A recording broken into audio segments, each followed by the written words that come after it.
Right, welcome back to the channel again, twice in a day. Wait, check me out, man. Nothing all year, then 2 videos in one day. Right, next car, my Mcd RR5. This was a completely new area for me. The Mcd is not like any other RC car I've ever owned. Everything was just different. Everything I touched was just completely different. Even the wood screws, that confused me. I mean, it's some expensive track-based car, and it's held together with fucking wood screws. Yeah, I struggle to get my head around that. No wood screws left now, though. They've all gone. Let's have a look.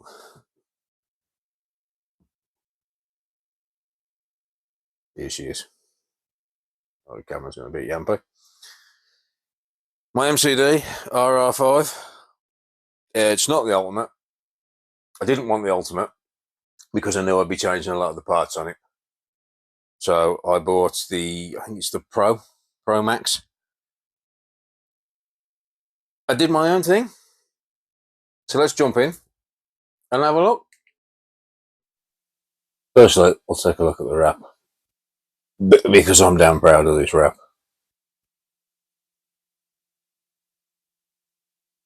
Again, the custom Uber wrap. Market Uber is, oh, you'll have to excuse the language in this video, he's the bollocks. He's never ever let me down with a wrap.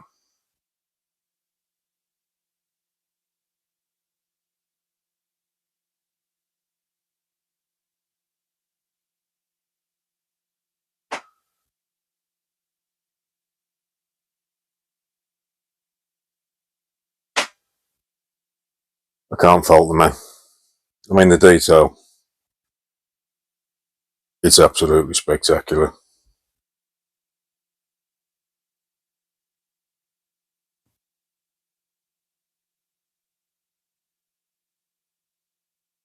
Anyway, enough of that. Let's dive in the car. I pulled the shell off and we'll see what we got. Well, let's have a closer look at the RR5. Firstly, this wasn't my first choice. I know absolutely nothing about Mcd. I really wanted a 5B, a lossy 5B, or a lossy, depending on which side of the pond you're from. But you can't get hold of a lot of the parts. There are various upgrades available, but I found it difficult to get everything I wanted. And the way we use them, I was going to be constantly replacing bits, and in the end, I couldn't be asked with the trying to source parts for it. So I sort of settled for this. Like I said, I didn't buy the ultimate because I knew I was going to change a lot of the bits on it. And for the money, I think the ultimate's a lot for what you get. Considering from what I've seen and heard, the alleys, it's not the best. So here we are. Let's have a look. This is all stock plastic. You get the centre drive shaft brace. That was alley, already come alley, but I have added the Bonehead brace, Bonehead servo mount, throttle and brake, AGFRC for throttle brake and steering. Yeah, I can't go wrong with AGFRC. Yes, they're costly, but the power and precision that they provide is just second to none. Every car I own has AGFs in. Ultimate lower diff and Bonehead upper, Bonehead bracing, and Ackerman also steering mount. The arms, I went for the Taylor billet CNC aluminium arms, or aluminum. I mean, look how thick they are compared to the ultimate. I think they're a good 20-30% bigger, thicker. Taylor hubs, you can see them in there again, CNC. So this is built for strength. This is built for bashing.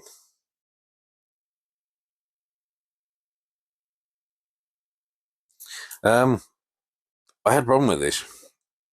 I fitted this rather attractive gold breather to match my bodywork. For some reason, the car doesn't like it. I have these breathers on every car, but for some reason, this one, it wouldn't play ball. I had to take it off and fit the stock breather, which runs from the top of the tank to a nipple down in here. And then it started. I put that on because it's pretty, but it's going to have to come back off. The Taylor 40. Every car I own has a Taylor in. Every car I'll own from now on will have a Taylor in. I like the way the Taylors run. I like the customer service from Taylor. I like the parts availability from Taylor. You can get hold of Mike most of the time on Facebook. You can email the company and they'll get back to you. It's next day delivery. Yeah, I'm sorry, but in the UK, you cannot beat Taylor. Upgraded carb. These come with a 1257. The WJ really wakes up this 40. So the carb's been upgraded. Samba exhaust, exactly the same pipe it comes on the 5.2. That's all ultimate bracing, diff housing, Bonehead rear brace, chassis brace.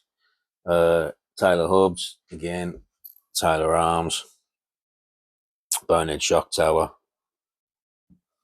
I mean, these Bonehead shock towers are just, that's just sexual, I'm sorry. Well, look at them, man. I mean, this is some high quality shit. I mean, what are they? They've got to be 9mm thick. I'm sure there's a vernier somewhere.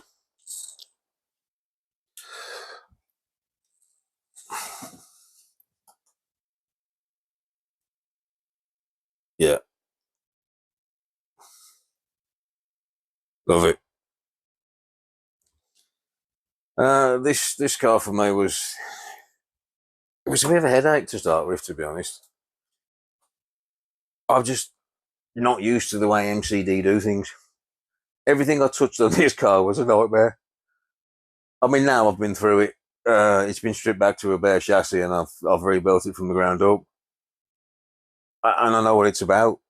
But when I first started, everything, absolutely everything, just it caused me a problem. There's little bits here and there that I needed that weren't included with other parts that I bought, and I didn't know I needed them. And in my eyes, they should have been included with the part that you bought, like stupid little bushes. An example. Can you see that little shiny bush down in there? Let me see if I can zoom in on it. We're going to focus.